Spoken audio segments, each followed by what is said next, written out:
नमस्कार, ANB news देख रहे हैं आप। मैं हूं आपके साथ पल्लवी राजपूत और हमारे खास कार्यक्रम हरियाणा चौपाल में आप सभी का स्वागत है। और चलिए अब शुरुआत कर लेते हैं खबरों की।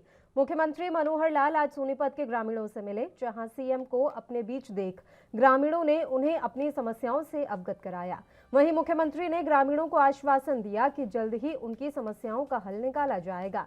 इसके साथ ही अधिकारियों को भी सीएम ने दिशा निर्देश दिए।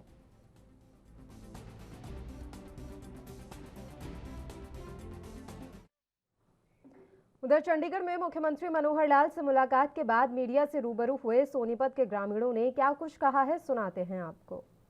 के बैठे हैं सारी जो है ना कमियां उन्होंने ऐसी हालत कर रखी है एरिया की ना लड़कियां हमारी बाहर निकल सकती, बहुत बुरी हालत है। संपर्क भी करा था, चुटूनी से हमारी मीटिंग भी हुई थी। ये उनके भी वर्ड है कि अब यहाँ पे जो है ना कई प्रकार का आंदोलन चालू हो चुका है और किसानों के नाम पे जो है ना हमारे को बदनाम किया जा रहा है। असली लाहौल स्पीति के 6111 मीटर ऊंचाई के पर्वत यूनाम पर चढ़ाई के लिए पर्वतारोहियों को मुख्यमंत्री मनोहर लाल ने हरी झंडी दिखाई। इस दौरान सीएम मनोहर लाल ने क्या कुछ कहा है, आपको सुनाते हैं।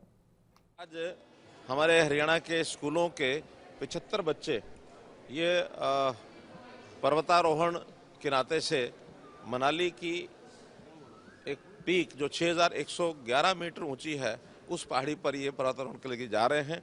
और ये एक वार्षिक कार्यक्रम हमारे यहाँ से होता है। नेशनल माउंटेनरिंग जो हमारी फेडरेशन है, जिसके कार्यकारी अध्यक्ष श्री एस.सी. चौधरी, पूर्व मुख्य सचिव हरियाणा, वो इसको लीड करते हैं। तो इन बच्चों को मैं शुभकामना देता हूँ कि बहुत ही एक अच्छा साहसिक कार्य के लिए लोग जा रहे हैं। रोमांचक कार्यक्रम है और हर वर्ष इस प्रकार का है कि इन बच्चों में 25 दिव्यांग बच्चे भी हैं। तो दिव्यांग बच्चे भी पहली बार ये विश्व में इस प्रकार का कार्यक्रम होगा कि जो इतनी ऊंची चोटी के ऊपर जाकर के चढ़ करके वापस लौटेंगे। संयोग ऐसा है कि कल ही मैंने हरियाणा में हमारे यहाँ टूरिज्म को बढ़ाने के लिए जो वाटर स्पोर्ट्स और एरो स्पोर्ट्स का एक शुभारंभ किया है मोरनी के अंदर, उसी प्रकार का ये एक माउंटेनियरिंग स्पोर्ट्स का भी ये कार्यक्रम हो रहा है। इसको हम और आगे बढ़ाएंगे ताकि हमारे स्कूलों के विद्यार्थी, युवा साथी अपनी एक्स्ट्रा करिकुलर एक्टिविटीज़ के माध्यम से अपने जीवन का विकास करें। वहीं हरियाणा की एलनाबाद सीट के उपचुनाव की घोषणा कर दी गई है। इस घोषणा के बाद राजनीतिक दलों में हलचल तेज हो गई है। प्रत्याशियों पर मंथन शुरू हो गया है। इसी बीच आज बीजेपी के प्रदेश अध्यक्ष ओपी धनखड़ ने संकेत दिया कि बीजेपी एलनाबाद उपचुनाव लड़ेगी। 3 अक्टूबर को बैठक के बाद उम्मीदवार तय किया जाएगा। आपको बता दें कि आज बीजेपी के प्रदेश अध्यक्ष ओपी धनखड़ ने सिरसा जिले के पदाधिकारियों के साथ बैठक की। बैठक के बाद उन्होंने कहा कि हमने कार्यकर्ताओं से फीडबैक लिया है। बीजेपी के पूर्व प्रदेश अध्यक्ष सुभाष बराला चुनाव प्रभारी नियुक्त किए गए हैं, जबकि डिप्टी स्पीकर रणबीर गंगवा, विधायक कमल गुप्ता सुभाष बराला के सहयोगी होंगे। उन्होंने कहा कि 3 अक्टूबर को चंडीगढ़ में बीजेपी चुनाव समिति की बैठक बुलाई है। इस बैठक में उम्मीदवार तय किया जाएगा। देश की तरफ से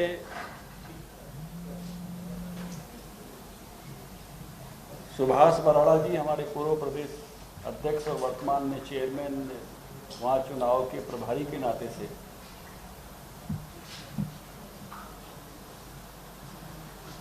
चुनाव देखेंगे। उनके साथ डिप्टी स्पीकर रणबीर गंगवा जी, उनके सहयोगी के नाते कमल गुप्ता जी विधायक, एक दूसरे सहयोगी के नाते कृष्ण पवार जी एससी मोर्चा अध्यक्ष और कर्णदेव कंबोज जी बीसी मोर्चा अध्यक्ष, ये उनका सहयोग करेंगे।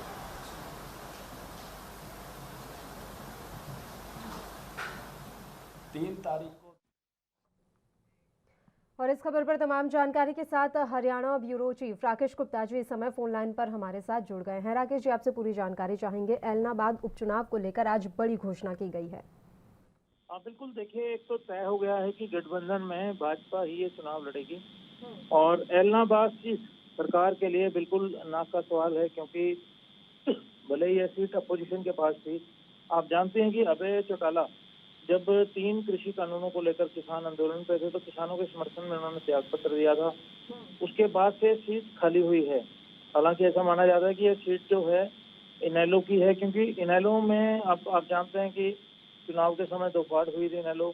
और जजपा उसमें बनी थी और जजपा इस समय गठबंधन में है।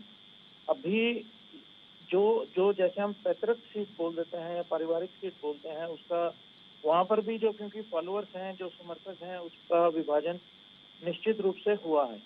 तो ऐसे में सीट के लिए अब ये कवायद शुरू है। आपने देख लिया कि एक चुनाव है और ये चुनाव कोविड के चलते काफी डिले हुआ है। इस चुनाव को पहले की घोषणा पहले हो जानी चाहिए थी। तो उस सबको लेकर अब राजनीतिक तैयारियां शुरू हैं। हमने जजपा के जो प्रदेश अध्यक्ष हैं उनसे भी बात की थी, अपने दर्शकों को अवगत करवाया था कि उनकी राय क्या है। सरदार निशांत सिंह ने कहा भी था कि सीट कोई भी लड़े, गठबंधन जो है मिलकर ये सीट लड़ेगा और उन्होंने दावा किया था कि सीट जीतेंगे। ऐसा दावा भाजपा के नेता भी लगातार कर रहे हैं। आज भाजपा की जिला शिक्षा के पदाधिकारियों सांसद रही, उसमें पूर्व प्रदेशाध्यक्ष सुभाष बराला रहे हैं। ये बैठक हुई है और इस बैठक में मंथन किया गया है। हालांकि उम्मीदवार कौन होगा, पार्टी के जो चुनाव समिति है वो तय करेगी कि उम्मीदवार इसका कौन निकलेगा। और इसी प्रकार कांग्रेस में भी गतिविधियां जो है शुरू हो गई हैं एलनाबाद सीट को लेकर।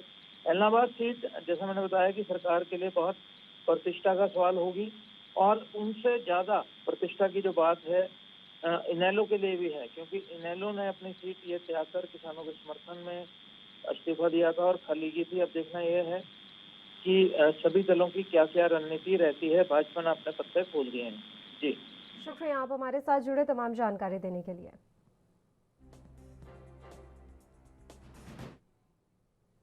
उधर हरियाणा के उप मुख्यमंत्री दुष्यंत चौटाला ने हरियाणा निवास में विकास एवं पंचायत विभाग और खेल एवं युवा मामले विभाग के अधिकारियों की बैठक की अध्यक्षता की।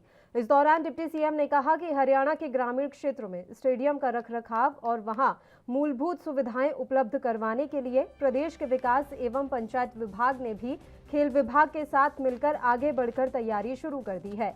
प्रत्येक जिला के एक ग्रामीण खेल स्टेडियम को मनरेगा के तहत किए जाने वाले कार्यों से आगामी 1 महीने में मॉडल के तौर पर सुंदर बनाया जाएगा। जो भी मॉडल सर्वश्रेष्ठ होगा उसके अनुसार पूरे राज्य के ग्रामीण स्टेडियमों को तैयार किया जाएगा। करनाल में आज एक बार फिर से किसानों और पुलिस में टकराव की स्थिति पैदा हो गई। हालांकि बीजेपी नेताओं और किसानों के बीच टकराव न हो, इसलिए भारी संख्या में पुलिस बल तैनात रहा। बीजेपी के कार्यक्रम का विरोध करने पहुंचे किसानों ने जहां सरकार विरोधी नारे लगाए और काले झंडे दिखाकर बीजेपी के कार्यक्रम का विरोध किया, वहीं बीजेपी ने भी अपना पूरा कार्यक्रम कड़ी सुरक्षा के बीच ही खत्म किया। आपको बता दें कि पूरे हरियाणा में बीजेपी के त्रिदेव सम्मेलन कार्यक्रम चल रहे हैं। इसी कड़ी में आज इंद्री में भी बीजेपी का एक कार्यक्रम था।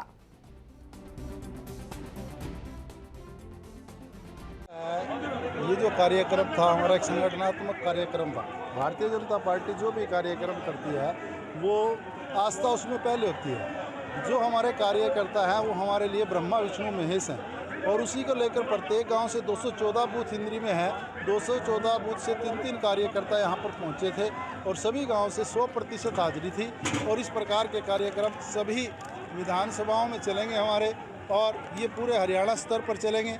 और कार्यक्रम सफल रहा, सभी गाँव के लोग यहाँ पर पहुँचे और सभी का मैं शुक्रिया अदा करता हूँ। सीएपीएफ की जो 2 कंपनियां वो पहले से ही करनाल जिले को अलॉटेड है, तो उनको जब भी हम इस प्रकार की कोई कानूनी व्यवस्था की स्थिति सामने आती है तब हम उनको सर बैरिकेड्स जो सभी लगाए गए थे वो सारे तोड़कर किसान अंदर तो हालांकि पहुंच गए हैं इस समय बैंकेट हॉल के नजदीक। देखिए वो बैरिकेड 200 मीटर के आसपास हमने डिस्टेंस पे रखे थे। हमने उनसे उस टाइम भी आग्रह किया था कि एक बार हम स्थिति का मुआयना कर लेते हैं और जहाँ तक आप जाना चाहते हो उस स्थिति को भी देख लेते हैं, लेकिन वो कुछ लोगों ने बात नहीं मानी और वो आगे तक आ गए थे। लेकिन अभी भी हमारी किसान नेताओं से हमने यही गुजारिश करी है और उन्होंने ये आश्वासन। हरियाणा के करनाल जिले के इंद्री में आज भारतीय जनता पार्टी की तरफ से त्रिदेव सम्मेलन कार्यक्रम रखा गया है। कार्यक्रम में पार्टी के नेताओं और कार्यकर्ताओं को शामिल होना है, लेकिन जैसे ही किसानों को बीजेपी के सम्मेलन की सूचना मिली तो वह प्रदर्शन के लिए इकट्ठा हो गए।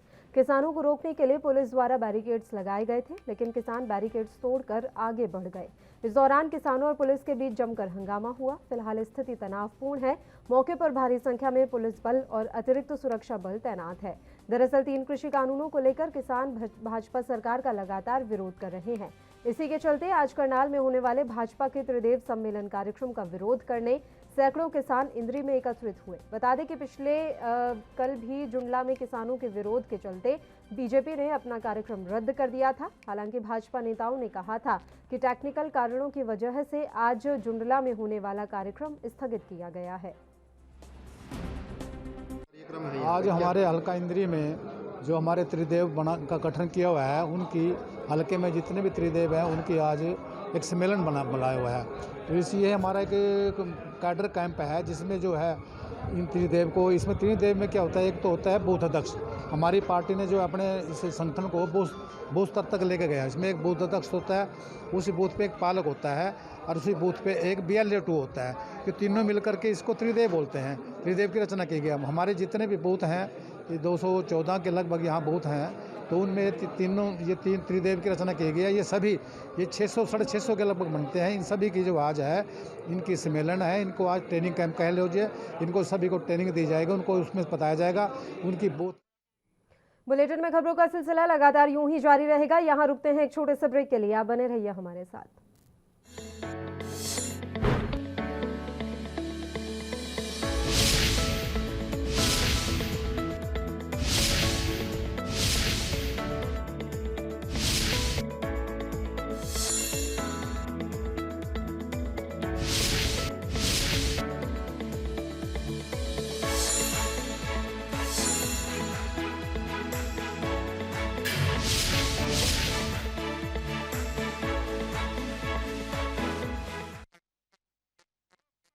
ब्रेक के बाद एक बार फिर से आप सभी का स्वागत है। बढ़ते हैं कुछ और खबरों की ओर। करनाल की सभी मंडियों के मजदूरों ने आज नई अनाज मंडी में महापंचायत का आयोजन किया। उन्होंने सरकार की ओर से घटाई गई 4 रुपए 20 रुपए का विरोध करते हुए दोबारा से बढ़ाने की मांग उठाई है। महापंचायत में सभी ने फैसला लिया कि वे मजदूरी बढ़ाने की मांग को DC के माध्यम से सरकार तक पत्र पहुंचाएंगे। साथ ही ऐलान किया कि अगर उनके पैसे नहीं बढ़ाए गए तो वे मजदूरी न करने का भी फैसला ले सकते हैं।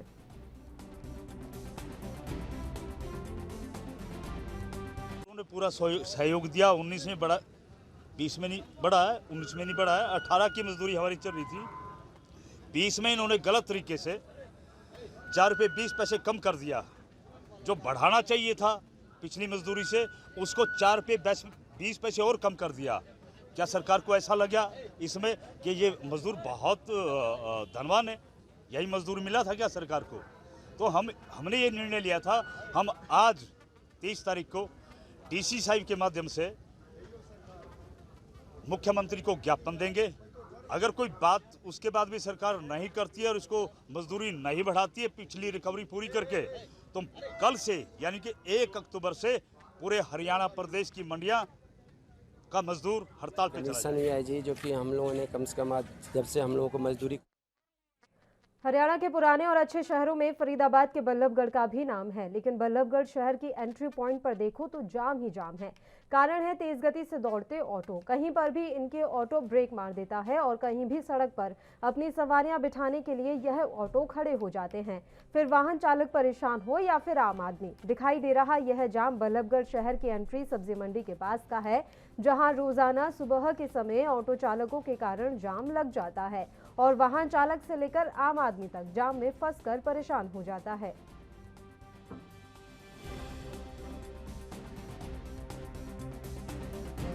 जाम की स्थिति इसलिए है भैया, आज से 2-3 महीने हुए हैं ये जाम फिर लगने लगा है।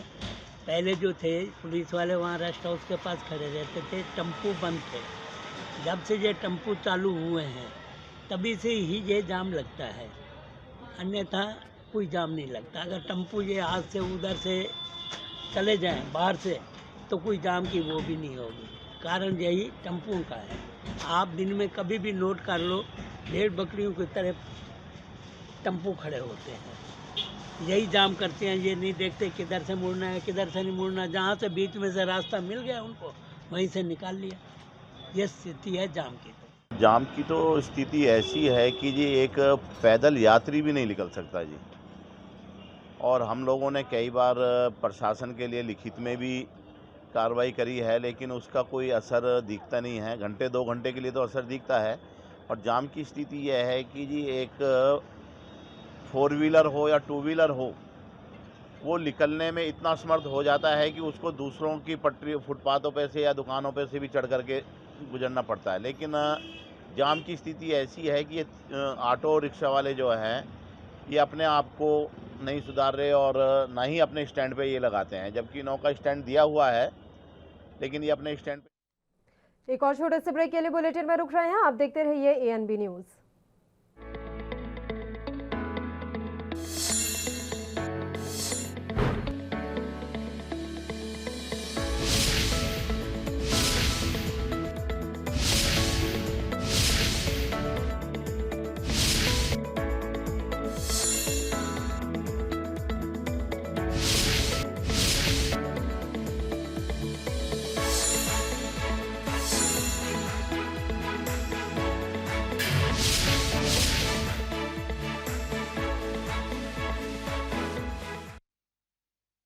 ब्रेक के बाद एक बार फिर से आप सभी का स्वागत है। फतेहाबाद के हंस मार्केट इलाके में अतिक्रमण हटाने गई नगर परिषद की टीम और दुकानदारों के बीच जमकर बहसबाजी हुई। दोनों पक्षों में जमकर हुई कहासुनी के बाद हंगामा इतना बढ़ गया कि नौबत हाथापाई धक्का मुक्की तक पहुंच गई। विरोध करने वाले लोगों का आरोप है कि प्रशासनिक टीम की ओर से उनसे घूस मांगी जाती है और ना देने पर उनकी रेहड़ी फड़ी हटवाने आ जाते हैं।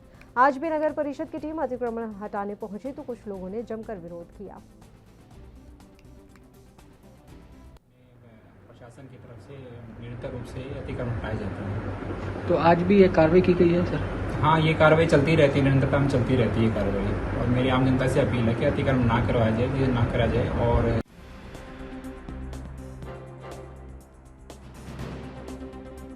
नब की टीम और दुकानदारों के बीच आज अतिक्रमण हटाने के दौरान जमकर विरोध हुआ। नगर परिषद की टीम ने अतिक्रमण हटाने का विरोध किया। अतिक्रमण हटाने नगर परिषद की टीम गई थी, जहां पर आज जमकर हंगामा हुआ है और इस दौरान जो हालात हैं वो धक्का मुक्की और हाथापाई तक पहुंच गए।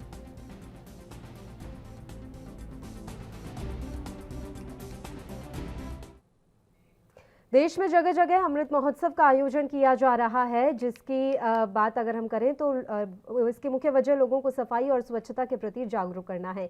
इसी कड़ी में नगर चंडीगढ़ में भी आज़ादी का अमृत महोत्सव कार्यक्रम के तहत आज शौचालय सफाई दिवस मनाया गया, जिसमें निगम कमिश्नर अनिंदिता मित्रा और मेयर रविकांत शर्मा ने लोगों को सार्वजनिक शौचालय दिए। चंडीगढ़ नगर निगम आज़ादी का 75वां अमृत महोत्सव मना रहा है।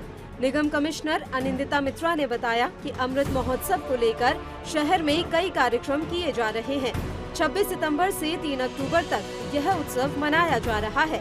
इसी कड़ी में आज शौचालय सफाई दिवस मनाया गया, जिसके तहत शहर में 305 पब्लिक टॉयलेट्स हैं और आज 26 पब्लिक टॉयलेट के इंफ्रास्ट्रक्चर में सुधार किया गया है। कराए, चाहे वो ऊंट राइड थे, चाहे वो पपेट शोज थे, चाहे वो मैजिक शोज थे। आज भी हमारा उस कार्यक्रम के क्लोजिंग पे अंताक्षरी और क्विज कंपटीशन है। लोगों ने बहुत बड़ी संख्या में उसमें शामिल होकर हमारा मान बढ़ा। उत्सव के बैनर के तहत मनाया कचरा अलग करो दिवस, क्योंकि इस शहर की और हर शहर की बहुत बड़ी प्रॉब्लम है वेस्ट डिस्पोजल की, और गार्बेज को किस तरह से हमने मैनेज करना है उसका सबसे पहला स्टेप होता है कि घरों में ही गीला कूड़ा और सूखा कूड़ा जो है वो अलग अलग हो। उसके लिए हमने अपने शहर के वो सारे कॉलोनीज़ आइडेंटिफाई किए जहाँ पे से अभी भी हमें 100% गीला और सूखा कूड़ा सेपरेट होके नहीं आ रहा है।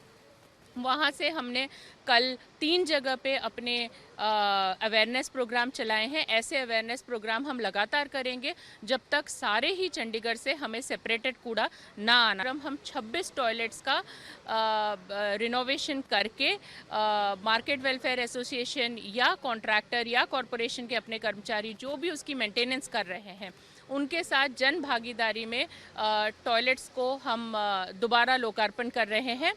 क्योंकि काफ़ी जगह कुछ टूटा हुआ था, कुछ ठीक नहीं था, उन सभी चीज़ों को कर लिया गया है और अगले 3 महीने में हम अपने पूरे 305 टॉयलेट्स को रिनोवेट करके लोगों की सुविधा के लिए फ्रीडम टू साइकिल भी है। क्योंकि आज़ादी हमें तो इंडिपेंडेंस 75 साल पहले मिली, पर बहुत सारी चीज़ों में अभी भी हमें इंडिपेंडेंस नहीं मिली है। सो इस बार का थीम है freedom from waste, freedom from traffic, freedom from crime, freedom to run, freedom to cycle इत्यादि। तो कल हम फ्रीडम टू साइकिल दिवस मना रहे हैं जिसमें कि हमारे सारे कर्मचारी जो कि साइकिल पे आएंगे उनको मेयर साहब खुद दरवाजे। मेयर रविकांत शर्मा ने बताया कि स्मार्ट सिटी के तहत पुराने सार्वजनिक शौचालय का सेक्टर 17 और 26 सहित कई जगह पर इंफ्रास्ट्रक्चर में सुधार किया गया है। इस कार्यक्रम में काफी लोगों का सहयोग भी मिल रहा है, साथ ही लोगों को जागरूक भी किया जा रहा है। मेयर ने बताया कि कूड़े को संग्रहण को लेकर भी काम किया जा रहा है। जो योजना चल रही है उसमें डोर टू डोर कूड़ा संग्रहण करने के लिए लोगों से अपील की गई, जिसमें लोगों का सहयोग भी मिल रहा है। मैंने बताया कि स्मार्ट सिटी के तहत हमने ये सारी जो है ये पूरे शहर के अभी जितने भी टॉयलेट है, लगभग 300 प्लस टॉयलेट हैं, उनको भी रेनोवेट करने जा रहे हैं। पूरे शहर के टॉयलेट रेनोवेट करके जनता की भागीदारी उसमें रहे। सार्वजनिक जो शौचालय हैं वो उसको साफ करने का आज जन अभियान के तौर पे हम मना रहे हैं। तो जनता की भागीदारी रहे, मार्केट वालों की सबकी भागीदारी रहे। अब उसको मेंटेन करने के लिए वो अपना इसमें, क्योंकि यूज़ तो उन्होंने ही करने हैं, मार्केट ने यूज़ करने हैं और दुकानदार यहाँ पे है जो वहाँ पे उनके पास कस्टमर आएगा वो यूज़ करेंगे। उनको अवेयर करते रहें और समय समय पर सफाई सारी व्यवस्था। बहुत अच्छा समर्थन मिल रहा है जी। हमने कल ये जो है कचरा अलग करो दिवस के रूप में ये भी अमृत जो अपना महोत्सव मना रहे हैं आज़ादी का, उसी तहत हमने करा था। और हमने 3 एरिया आइडेंटिफाई करे थे चंडीगढ़ में कि हमारे MRF सेंटर पे कूड़ा जो इकट्ठा होके कहाँ से आ रहा है, किस किस लोकेशन से आ रहा है। तो उन 3 जगह में रामदरबार, मलोआ और मौली जागना के 3 एरिया थे। वहाँ पे हमने 3 कार्यक्रम करे, लोगों को बुलाया, उनको अवेयर करा और डोर टू डोर कलेक्टर है उनसे भी अपील करवाई, उन्होंने भी उनको संबोधित करा।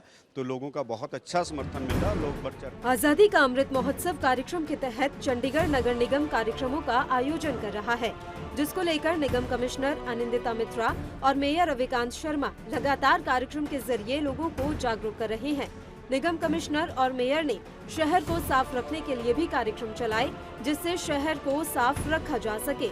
जाहिर है कि चंडीगढ़ नगर निगम के ऐसे कार्यक्रमों से एक तरफ जहां जनता जागरूक हो रही है, अगर ऐसा ही चलता रहा तो वो दिन भी दूर नहीं जब चंडीगढ़ भी पूरी तरह से गंदगी मुक्त होते हुए स्वच्छता के नए आयाम गढ़ेगा। AMB न्यूज के लिए स्पेशल डेस्क की रिपोर्ट। हरियाणा चौपाल में फिलहाल के लिए इतना ही। मुझे दीजिए इजाजत। देश और प्रदेश के तमाम ताज़ा खबरों के लिए आप बने रहिए हमारे साथ।